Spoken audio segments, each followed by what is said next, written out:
You ask Tiger to solve. This deals with linear equations with one unknown. The final result is n equals 3.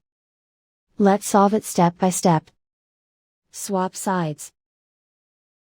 Group all constants on the right side of the equation. Subtract 1 from both sides.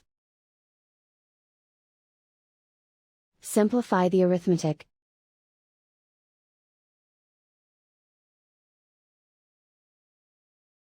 Isolate the n. Divide both sides by 3. Simplify the fraction. Find the greatest common factor of the numerator and denominator. Factor out and cancel the greatest common factor. And so the final result is n equals 3.